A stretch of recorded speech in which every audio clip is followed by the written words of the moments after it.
Good morning, everyone. So we're going to jump right back in where we left off. We're looking at nodal analysis with a dependent voltage source. This is more or less where we left off last time. So we're going to finish this up, and then we're actually going to jump into mesh analysis, which will, when we get to that point, we'll discuss really what that means. I think we've said the name a couple times. I've alluded to the fact that mesh analysis is very similar to loop analysis or nodal analysis. Mesh analysis is very similar to nodal analysis in the way that it's implemented.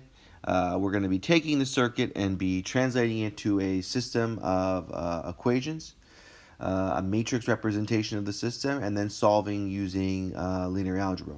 But that being said, we haven't gone into the nuts and bolts of how that works. So let's finish nodal analysis, and then we'll jump into what's called mesh or loop analysis. So just to get the terminology straight, nodal analysis is what we've been doing, and the next analysis, the second half of this chapter, is mesh mesh / loop analysis. I'll predominantly be calling it mesh analysis, however. So the example that we were looking at is shown right here. It's a dependent voltage source connected to a circuit that's composed of 3 different resistors and an independent current source. And so to go quickly through the beginning, we started off by labeling everything. We labeled all the nodes 1, 2, and 3. We chose our reference node as number 3 because it's adjacent to the dependent source, the dependent voltage source. And we know that having voltage sources between reference and non-reference nodes generally makes the problem easier because it alleviates us having to use a super node, and even more importantly, will remove or reduce the complexity of determining and calculating one of the node voltages. So let's define the number of nodes. We have 3. We've already said that. So the n-1 for this problem is going to be 2. So we'll have a 2 by 2 admittance matrix. Now, I think where we stopped, you can see I wrote start here. Where we stopped was right at this point where we were defining the general structure of this problem, ignoring the fact that there's a dependent voltage source. So normally we would set the problem up as shown here. We would have a 2 by 1 current vector, a 2 by 1 voltage vector, and then a 2 by 2 admittance matrix. Now, what problem do we have? We can't define the top expression from admittances because of this voltage source right here.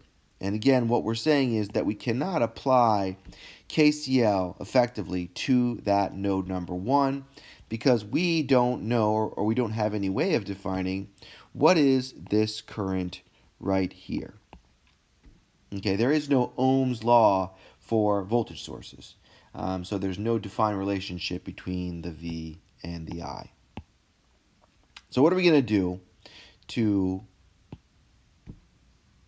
circumvent that problem or to solve that problem? So the original form is shown up top, and we're going to move to a different form down below, where for the moment, what we're going to do is just put question marks for the values of the first row.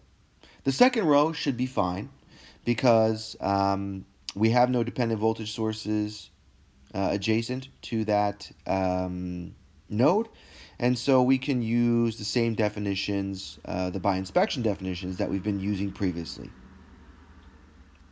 So because we cannot define KCL for node number 1, the yellow highlighted elements will need to be changed to reflect the dependent voltage source. So let's talk about what sort of expression, and now we're in step number 4 right here. Let's talk about what sort of expression we could define for node number 1. And there really is only one good option, and that is to base it off of the dependent voltage source itself. And that makes sense because V1 is equal to 2,000 times Ix, right? That is defined inherently by the dependent voltage source. Now what we can do is we can substitute in for Ix, right? Ix is shown right here. And the value for that will be V2 divided by the 1 kilo ohm resistor. So what we end up with is an expression, once we move everything to the other side of the equals sign, we end up with V1 minus 2 times V2 equals 0. And so this formula right here is one that we can use to fill in the question marks, right? Because it has the same form that we've been looking for. Constant times V1 plus constant times V2, where our values are positive 1 and negative 2, coming directly from here. Okay, there's an assumed coefficient of 1, and then negative 2 right here. The value of 0 comes from the fact that the other side of the equals is a 0. The rest of this, down here, we can just define using our by inspection method, the same as we have done before. And so you can take a look back at the network in order to figure out and see why we define certain values the way that we did. Sorry. All right. And so one thing that I did do here very briefly as we move from this step here down to this step down here, one thing that I did do very briefly was just show how to invert a square matrix. I am not going to test you on this. I'm not going to ask you to invert a matrix manually, just because I don't feel like that's really within the scope of this course. I hope that's going to be something that's covered in ENG212, but I'd be remiss if I didn't at least touch upon it briefly. So, how do we invert this matrix right here? So first thing you can see is that what we've done is we've moved V2 to the other side. And now what we've done is all of this right here represents the inverted admittance matrix. There's a constant. So this part right here, even though it's in brackets, this is a constant value. It is a scalar value. It is not a matrix. This right here, this portion of it is a 2 by 2 matrix. And then this right here is our normal I vector, which is a 2 by 1. So specifically, how did we do this? How did we go from up here, like I said, to down here? Inverting a 2 by 2 matrix is relatively easy. There's two parts. First part is that you have to find the determinant.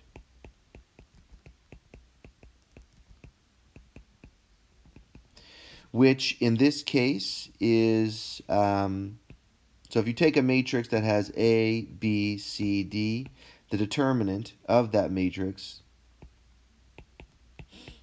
is equal to A times D minus B times C. And so what we have over here is 1 over the determinant. So we have 1 over 3 over 2,000 times 1 minus a negative 2 times negative 1 over 2,000. So that covers this half. This is the 1 over the determinant of y. Now what about the other half? So for the other half, there's essentially two operations that we need to make happen. So we're taking this matrix right here, and we're moving it down here. Then we're doing two things to it. First is that we're taking our 1, 1 element, and we're moving it down here. and we're taking our 2, 2 element and we're moving it up here. You can see those two have switched spots, right? Then the other thing that we're going to do is we're going to change the sign of the off-diagonal elements, and you can see that's also been done. And essentially that's it. So if we, since I already explained it, I'm going to write something very simple and just say switch spots. You should know what that means given our explanation that we just gave. And so what we can do is then multiply that by our I vector, and that'll give us the solution. Same as if we did it in the calculator. So I did do this part in MATLAB. So I multiplied the 1 over the determinant times the revised matrix times the I vector, and what I got was 16 and 8 for our V1 and V2. And so that is good. That fits with what we see in the book and the previous versions of the notes. Okay, so that is going to be the end of the new nodal analysis material. It doesn't mean that's going to be the last time that we talk about nodal analysis, not by far. And I realized that we haven't gone through and done an example specifically where we have a dependent voltage source in between two non-reference nodes, where we would have to build a super node that was based off of a dependent source. We'll go over that when we get to the homework review at some point. But for better or for worse, there's so many different permutations of these problems that we have to give examples and hope that students, you guys, will fill in the blanks.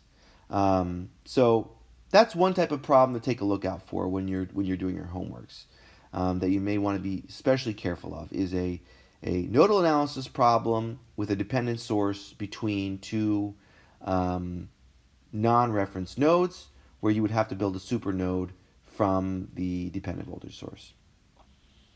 I'm sure, my hope is that you can combine what you've learned from this last example with the other super node example and piece it together. But I digress. So now moving on to the next section.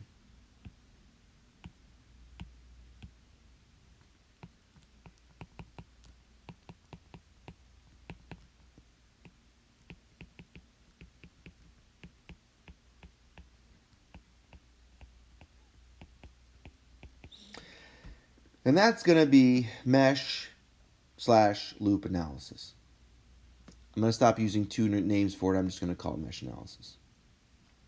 So what I'm going to do to start off is I'm going to draw a little table which is going to compare and contrast when we use or how and when all the different, let's say, characteristics of nodal analysis and compare it to mesh analysis. So the hope is that because we have a good understanding of nodal analysis now, hopefully that will translate over. So first thing I'm going to talk about is what do we use, meaning what type of model or equations do we use.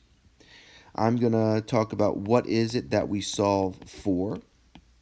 Okay, what are the state variables or the unknown variables that we're solving for? What is the base case? And, you know, when I use that, I think the best way to explain it is the first one we talk about. So when we started talking about nodal analysis, right, we saw that only independent current sources, that's the quote-unquote the base case for nodal analysis. What is the unit that we're going to be working with? How do we quantify the size of the problem? what is our basic linear algebra equation that we use to solve, or expression? And then lastly, the number of unknowns.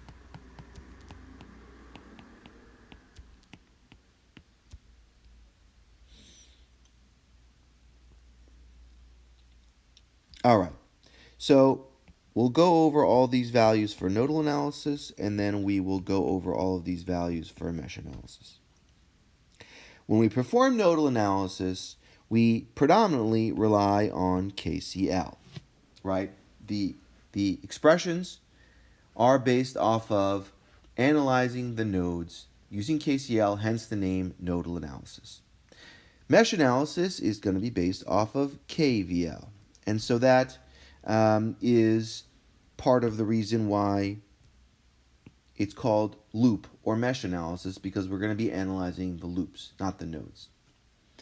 We're going to be solving in KCL. We generally solve for the node voltages, right?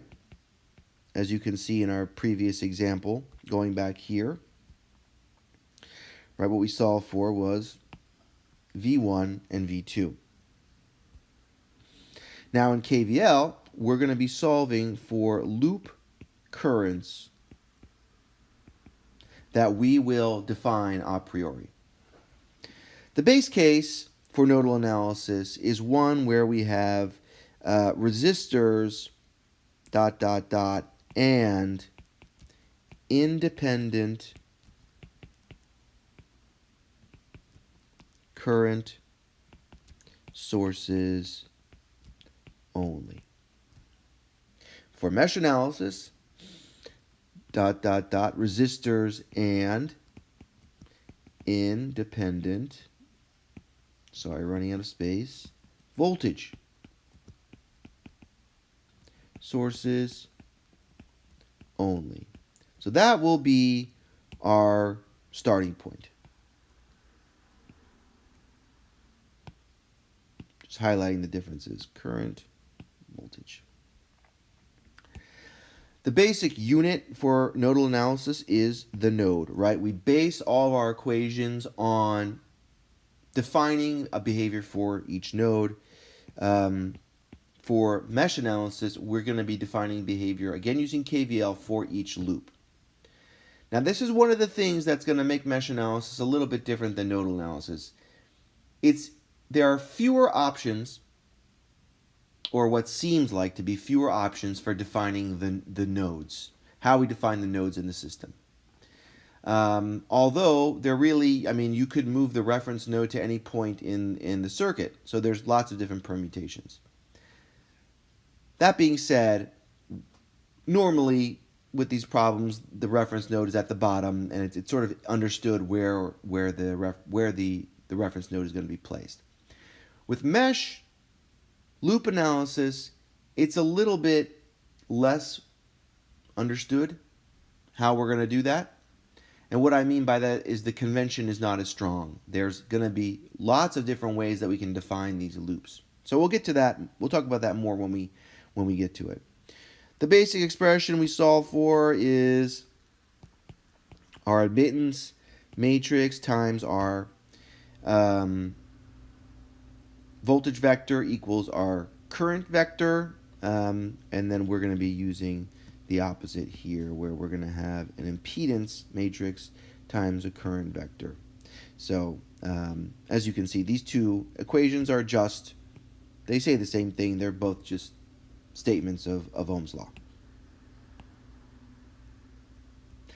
And then last, the number of unknowns. So for nodal analysis, it's the number of nodes minus 1, which we're going to call n minus 1. For loop analysis, it's the number of branches minus the number of nodes plus 1. So we'll call that b minus n plus 1. This is important to remember. And the reason for that, again, is because if you don't know how many values it is that you're looking for, if you don't know what the size of your admittance or your impedance matrix will be, it's going to be really hard to even start the problem properly, because if you start off with redundant variables, you'll end up, like I've said several times before, you'll end up with a singular matrix and you won't be able to solve. So you always want to check at the beginning whether the size of your impedance matrix or admittance matrix matches the number of unknowns that you are supposedly looking for. So that's a high-level look at nodal versus mesh analysis, but probably doesn't fully tell the story. What we're going to do, as we've done several times before, is start off with an example. So our first mesh analysis problem. All right.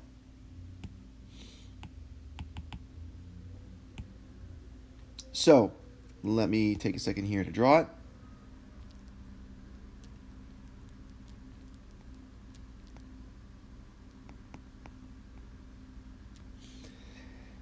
This is called VS1.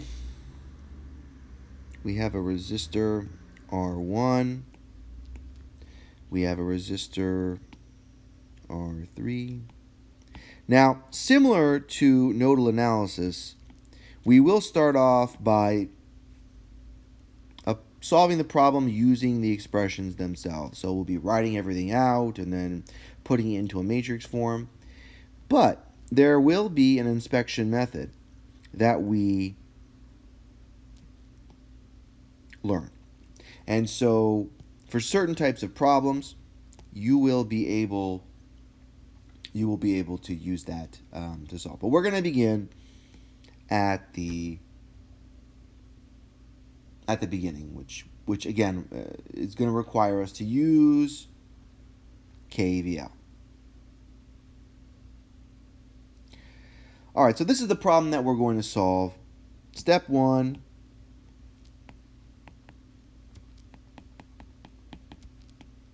label everything.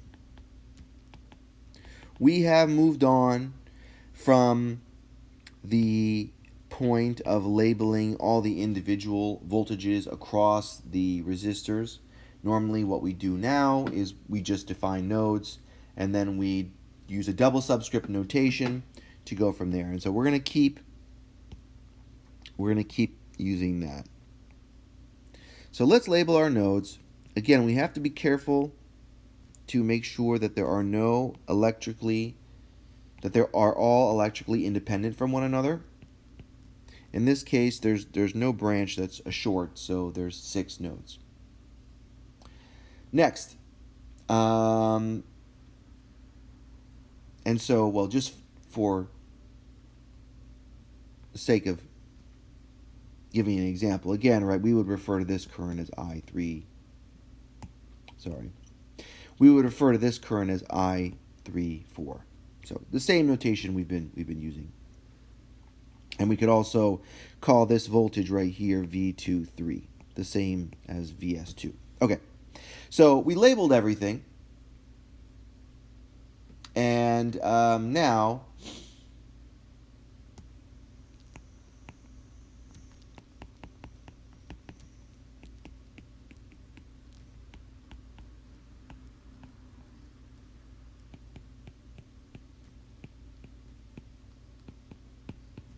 so let's define how many loops we need. For that, we're going to use this equation, B minus N plus 1.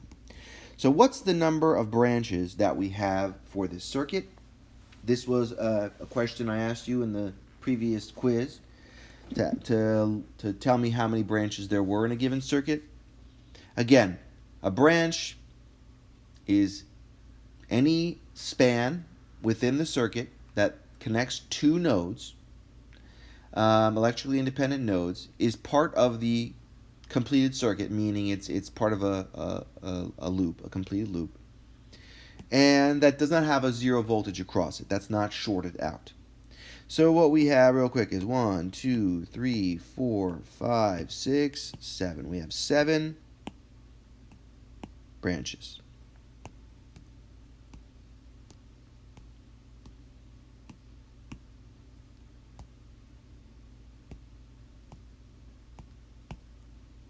All right. So 7 minus 6 plus 1, because we already figured out the number of nodes. We did that initially. So we need 2 loops. Now, how do we define those loops? And this is what I was alluding to earlier when I said there's lots of different ways to do this type of problem. Right, we could choose our loops if I were to just draw something to the side here real quickly. Let's say I'm going to leave out the elements and just sort of draw the circuit like this. I hope you see what it is that I'm getting at, right? So we could make our loops this and this. We could make it this and going all the way around. We could make it this and going all the way around. I think that's all the different permutations that we could do. I think, yeah. So, anyway, so we have several different ways that we could define the loops for this problem. And hopefully this also shows you what it means to define a loop. It's essentially, right, just like how we talked about applying KVL. We said that KVL could be applied to any loop, any closed loop within the circuit, as long as it starts at a node and eventually comes back to that same node, traversing the same branch not more than once, right? So we cannot have a loop, and I don't know if I've been, so clear as to say it like this, we could not use a loop that looked like that, right? Because that would be traversing this branch twice. Anyway, I'm hoping that sort of is inherently obvious. And so 2 loops we need to define. The easiest solution for me at the moment seems to just be, we'll call this loop number 1, and we'll call this loop number 2.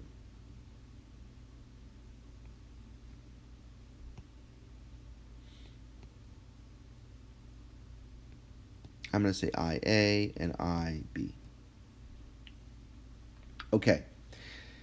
Now, there's also a shortcut to doing this, what we call the window pane method. It works for most types of circuits. I do recommend, at least in the beginning, you double check using the B minus N plus 1 expression. But as you get more experience, you can use the window pane method. And all that's saying is if you look at this circuit right here, and you think about it like window panes, right? How many panes are there in this window? There's 2, right? You can clearly see 1 window pane, 2 window panes. And so that's a shortcut for determining the number of loops that you have to define.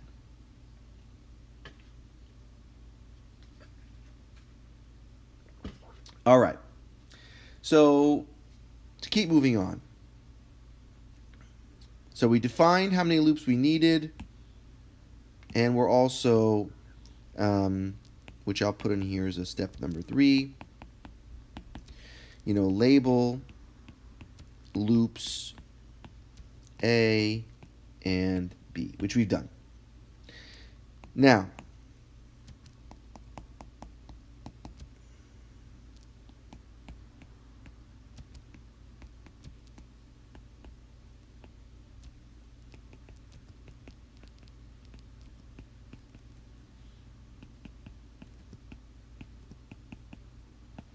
what we want to do next is to define all of our branch currents in terms of the loop currents. So what does that mean? Let's start off with the easy ones. Okay. So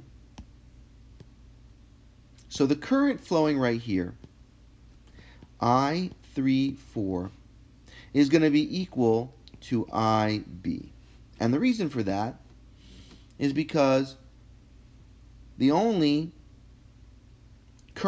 loop current flowing along that branch is IB. The direction of IB equals that of I34, and so they're equal to one another. Same thing would apply down here. I45 would be equal to IB. Down here, give myself some more room. Down here, I56 equals IA. On and on. Now, the one place where it becomes a little bit more tricky is, well, what is I25? What is that? I25, and I'm going to draw it down here.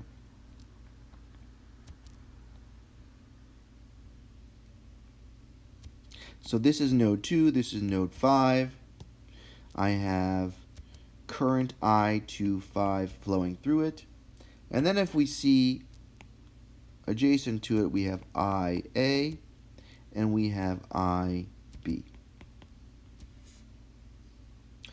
I changed the orientation of the IB a little bit, but the important thing is that the direction is still the same.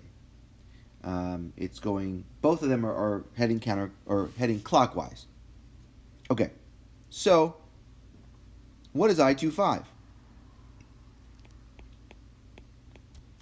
I25 is equal to IA, because they share the same direction, minus IB, because the direction of IB opposes that of I25.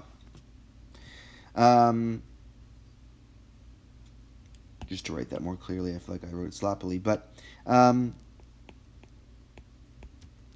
that's all there is to it. And you could have a case where, let's say there was some other branch, a bigger branch involved, and there was another current even flowing through here, an IC. Okay, in that case, all you would have to do is add the IC, because the direction of that is the same as the direction of I25. But we don't have that. So this is what I would say, quote unquote, is the hardest one to handle. The other ones are relatively easy. Let's just write them all down. I'm not going to bother with the currents that are flowing through voltage sources. So I12 is equal to IA. I34 is equal to IB.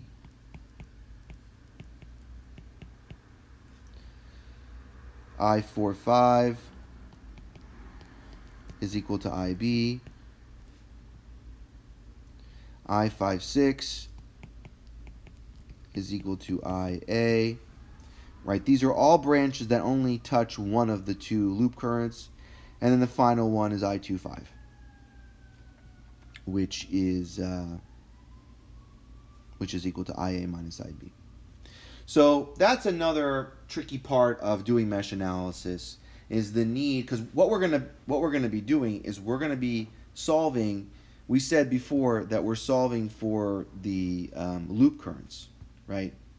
But that's different than solving for the branch currents. So we're going to solve for IA and IB.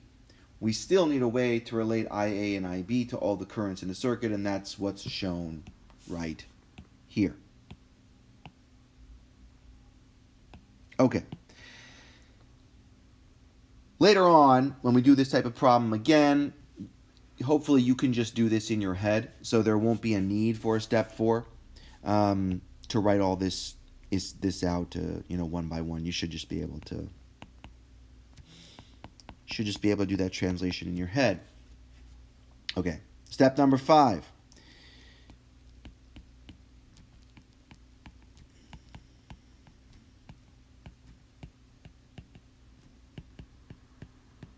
Okay, write out KVL for both loops. And we already know what those loops are. So for number 1, or for loop A, I'm going to start off with VS1 and assume that that is the positive direction. So this is loop A, and we say VS1. And what I'm going to do is, well, I won't do that. I was going to go ahead and skip to inserting Ohm's law, but might be a little bit confusing at this point. Right, so VS1 minus V12 minus V25 minus V56, that completes our loop and gets us back to 0.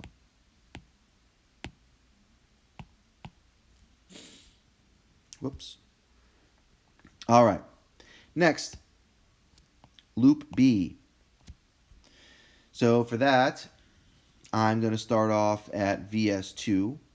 I'm going to use that as the direction which will be positive.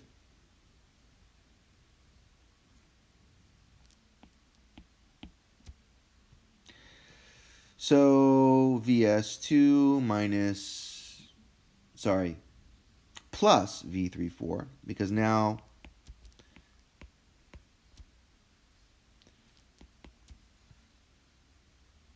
I'll talk about that in 1 second. So plus V34 plus V45 plus V52.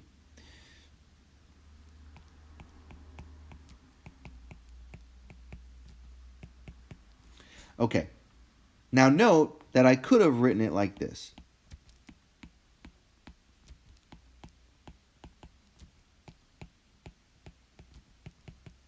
Right, if I switch the double subscript notation, it'll flip the signs of everything. So why did I choose to write it the way that I did? And this again goes into the nuance of how when you do more and more of these problems, you see easier ways to do it. Essentially, I picked voltages across the resistors that coincide with the passive sign convention, right? So if we have IB flowing through R4 right here, then what voltage would satisfy the passive sign convention? What voltage would have the current flowing from the positive to the negative terminals? That would be V34.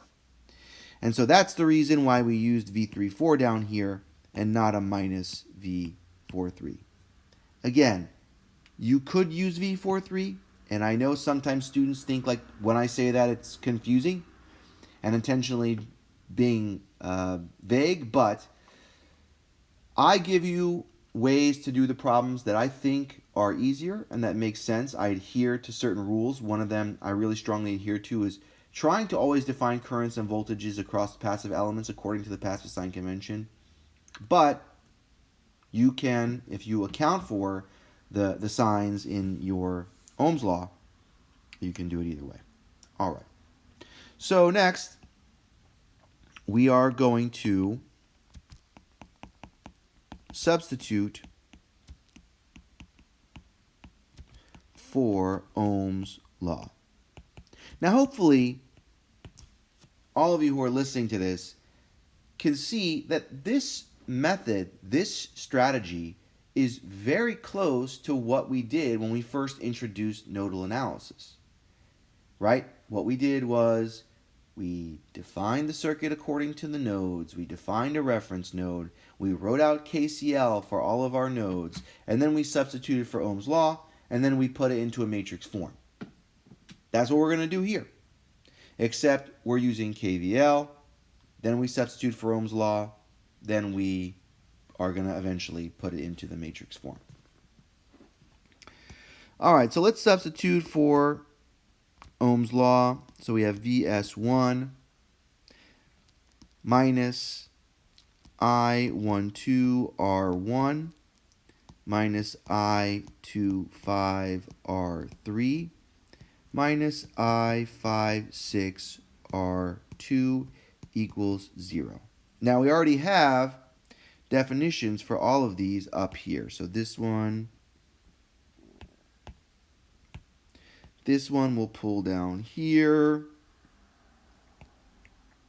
This one will pull down here, and this one will pull down here.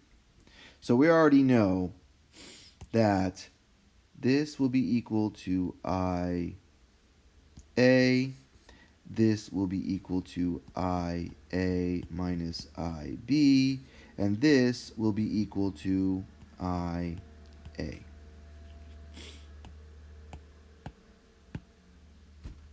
Generally, loop A will have more elements with IA in it because of the very nature of how we defined the currents. Okay, let's do the same thing for loop B. We have VS2. One second.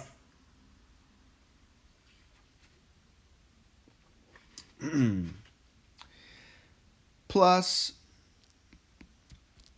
I34R4 plus I45R5 plus I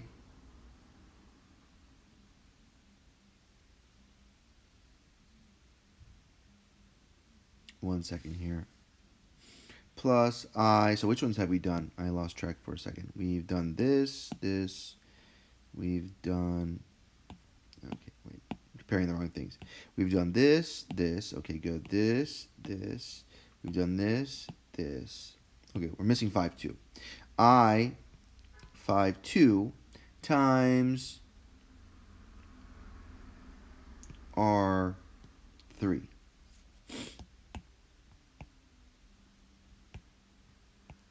Just going to make that more clear. All right, let me get rid of these highlights.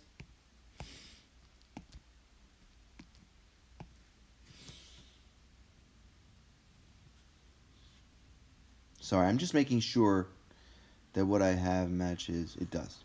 All right. And then we'll do the same substitutions that we did a second ago. So what is I?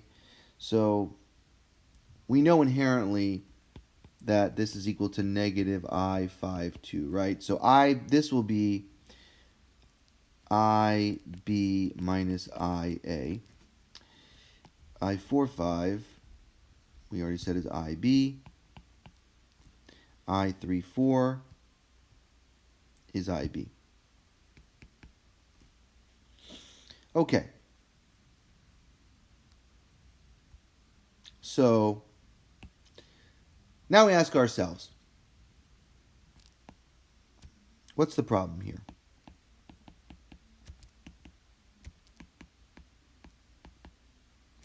Or what are we going to do next?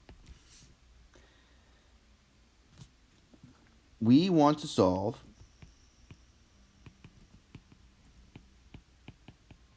for IA and IB. And so we need to group the terms by those variables. This is the same thing we did for nodal analysis, except we did it according to V1 and V2. All right. So to keep moving, step 7.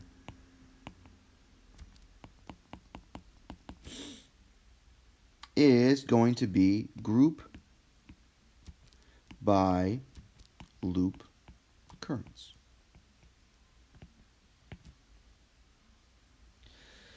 We will keep VS1 on, well, we'll keep VS1 where it is for right now. It's a little bit smaller so I can see both the equations in the same window. Okay, so we have VS1. All right, so how is this going to work out? So I'm going to say plus IA times. So IA will have a minus R1, it'll have a minus R2, and it'll have a minus R3. Okay, that handles that, that, and half of that, not the whole thing. Now, we will say plus IB, and that will be equal to a positive R3, and that gets the rest of it. Okay, so we've taken all the different parts of that, and this is all going to be equal to 0. Next, VS2. I'm going to keep it in the same order. Let's start off with IA. So in IA, we just have a little sliver over here, half of this.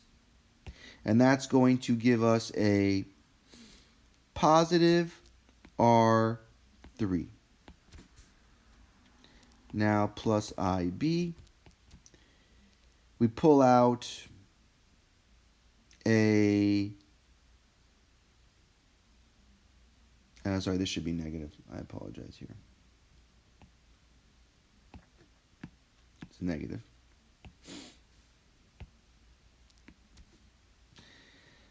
So we're left with R3 plus R4 plus R5.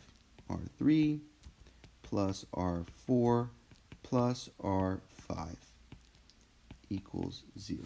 Okay.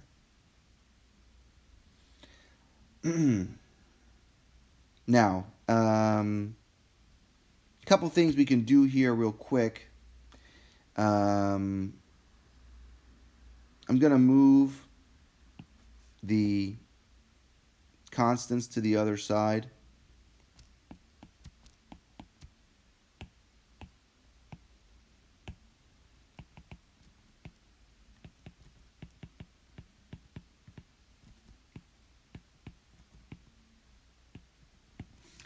So what that means is it's going to flip all my signs here. Plus, plus, plus. This becomes a minus. This becomes a plus. No. Yes, it does. Minus, minus, minus.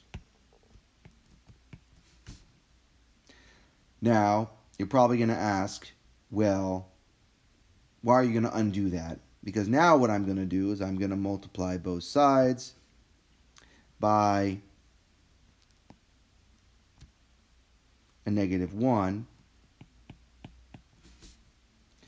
which what that's going to do is give me negative,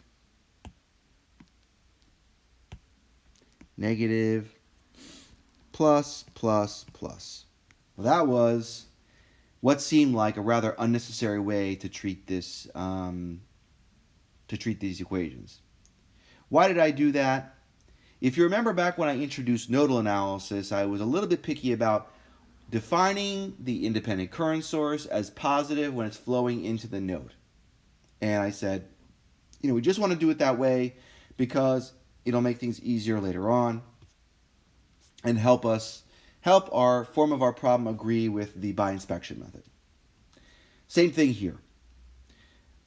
The thing that I did with the signs, that was essentially to help what we have agree with the result we'll get if we did it by inspection.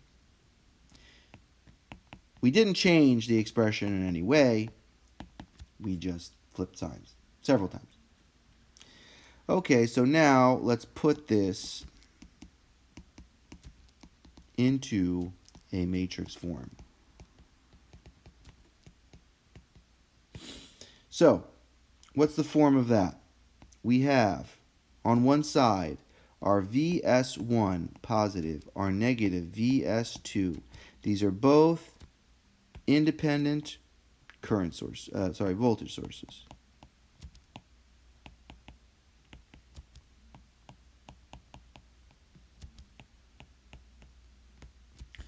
All right. Now, you're going to leave some room here.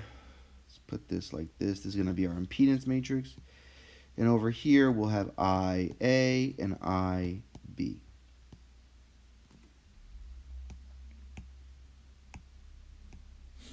Okay. So, first things first. I'm going to divide this up. We know it's going to be a 2 by 2 impedance matrix. And remember, impedance is equal to 1 over admittance. So the terminology shouldn't be cryptic in any way. For nodal analysis, we were looking at the ratio of I over V, so we were using an admittance matrix. For this, we're defining the relationship of V over I, so it becomes an impedance matrix. Again, it's just that same terminology that I asked you to memorize in the beginning, coming back over and over. All right, so what is, for the first equation, what is the coefficient of IA? Coefficient of IA is R1 plus R2 plus R3. For the first equation, what is the coefficient of IB? Negative R3. For the second equation, what is the coefficient of IA? Negative R3. And for the second equation, what is the coefficient of IB? R3 plus R4 plus R5. Now you can already see there's lots of similarities between the form of the impedance and the admittance matrices. Number one, the diagonal elements tend to have more components. Already looking ahead, it's equal to all the resistors that are located within a given loop, right? The off-diagonal elements,